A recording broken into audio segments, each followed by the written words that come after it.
Hello friends, स्वागत है मेरे चैनल स्टडी विद किशन पे। आज मैं बात करने वाला हूँ बीपीएससी के एग्ज़ाम और नोटिफिकेशन के बारे में। मैं बोल रहा हूँ कि नोटिफिकेशन जो है 15 अगस्त के बाद ही आएगा। ये मैं एकदम ज़्यादातर एकदम फैक्ट के आधार पर मैं ये बात कर रहा हूँ, क्योंकि आज मैंने एक इंटरव्यू देखा है बीपीएससी अध्यक्ष का।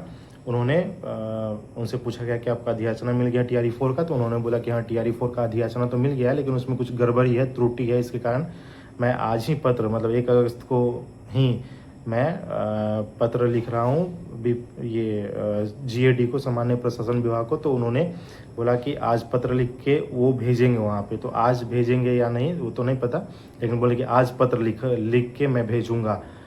तो अगर आज भी भेज भी देते हैं तो सामान्य प्रशासन विभाग को भी वो त्रुटि सही करने में और फिर से भेजने में बीपीएससी को कम से कम 1 सप्ताह तो लगेगा ही। तो और फिर अगर बीपीएससी को मिलेगा तो फिर बीपीएससी भी नोटिफिकेशन बनाने में, उसको फिर निकाल वो रिलीज़ करने में, नोटिफिकेशन रिलीज़ करने में 1 सप्ताह का टाइम लगेगा ही। तो कम से कम 15 अगस्त के बाद ही या 20 अगस्त के बाद ही आने का संभावना है। अब मैं एग्ज़ाम के बारे में बात कर रहा हूँ। तो अगर 15 अगस्त को आता है नोटिफिकेशन, तो कम से कम 20 अगस्त से फॉर्म अगर भराता है, मान के चलते हैं तो 20 अगस्त से अगर फॉर्म भराता है, उन्होंने कहा कि लगभग इस अगस्त में होगा चांस है कि मैं नोटिफिकेशन निकालूंगा। लगभग चांस वो उन्होंने बोला है, मतलब कि वो निकाल ही देंगे, लास्ट तक आएगा। मतलब 20 अगस्त को भी अगर आता है तो 1 महीना कम से कम फॉर्म भरने को मिलेगा डेट। तो 20 सितंबर 15 या 20 सितंबर तक डेट रहेगा फॉर्म भरने का। तो ये 22 सितंबर वाला डेट तो होने से रहा, उसमें तो होगा नहीं। अब एग्ज़ाम कब हो सकता है? तो अक्टूबर में कम ही चांस है, क्योंकि त्यौहार उसमें है। और BPSC 72 PT का भी एग्ज़ाम सितंबर में शायद लेने के लिए सोच रहे हैं ये लोग।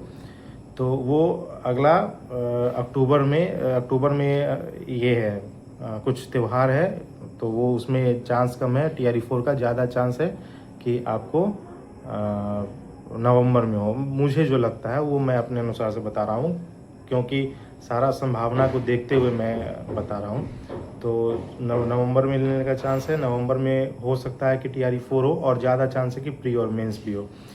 मैंने एक टीचर वीडियो देख रहा था कल, वो दानिश सर है, मैं नाम लेके इसलिए बोल रहा हूँ क्योंकि या तो वो बहुत बच्चों को बेवकूफ़ समझते हैं या खुद बेवकूफ़ है। मैं इसलिए बोल रहा हूँ क्योंकि वो कल प्री मेंस पूरा एकदम बता दिए कि प्री और मेंस का पूरा क्या सिलेबस होगा, पूरा सिलेबस बता दिए।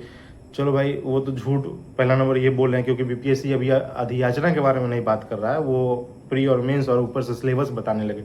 और भी सिलेबस एक कॉमन सेंस वाला बात है, आप लोग से मैं खुद बोल रहा हूँ कि अगर प्री और मेंस लेता भी है, जो कि नहीं लेना चाहिए था बीपीएससी को, मैं खुद एस्पिरेंट हूँ, मैं भी खुद तैयारी कर रहा हूँ, तो वो इस बात से हमको खुद दुख है कि प्री और मेंस ले रहा है। प्री और मेंस नहीं, एकल एग्जाम होना चाहिए, पहला नंबर बात। अगर प्री और मेंस होता भी है तो वो क्या बोले कि प्री और मेंस हो रहा है, और प्री और मेंस पे लास्ट TRE 3 में जो सिलेबस है वही सिलेबस प्री में रहेगा, और उसी का एडवांस वर्जन मेंस में रहेगा। मतलब प्री और मेंस में आज तक कोई एग्ज़ाम ऐसा नहीं है जिसमें प्री और मेंस सेम सिलेबस होता है। और वो इतना बेवकूफ़ बना रहा है बच्चे को, और सोचते हैं कि बच्चा बेवकूफ़ है।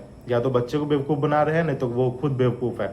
इतना तो बच्चा बेवकूफ़, हम लोग बेवकूफ़ नहीं है कि हम लोग समझ सके कि हाँ प्री और मेंस में क्या सिलेबस हो सकता है उनके अनुसार से। तो प्री और मेंस में वो सिलेबस नहीं है, और ज़्यादातर संभावना है कि प्री में, जो हमको लगता है प्री में GK GS जो भी हो, 100 मार्क्स का हो या 120 मार्क्स का हो, GK GS वो होगा। और मेंस में जो आपका जो भी हो सिलेबस वो आपका होगा, जो भी आपका सब्जेक्ट है उस सब्जेक्ट से ही ज़्यादा क्वेश्चन रहेगा। और वो तो आने के बाद ही पता चलेगा, जब तक कि पूरा नोटिफिकेशन नहीं आ जाए तब तक कुछ कहा नहीं जा सकता है। इसलिए ऐसे ऐसे टीचर पे विश्वास करना मत बंद कीजिए। और हम तो बोल रहे हैं कि वैसे वैसे टीचर का सब अनसब्सक्राइब, अपने बैच बेचने के लिए कुछ भी बोल रहे हैं, तो वैसे वैसे टीचर को आप अनसब्सक्राइब कर दीजिए, वही अच्छा रहेगा। तो जब तक कि फिर आगे कुछ नहीं आता है न्यूज़, तब तक फिर मिलते हैं हम लोग फिर बाद में। न्यूज़ जैसे ही आता है, कोई न्यूज़ लेटेस्ट न्यूज़ के साथ हम लोग मिलते हैं।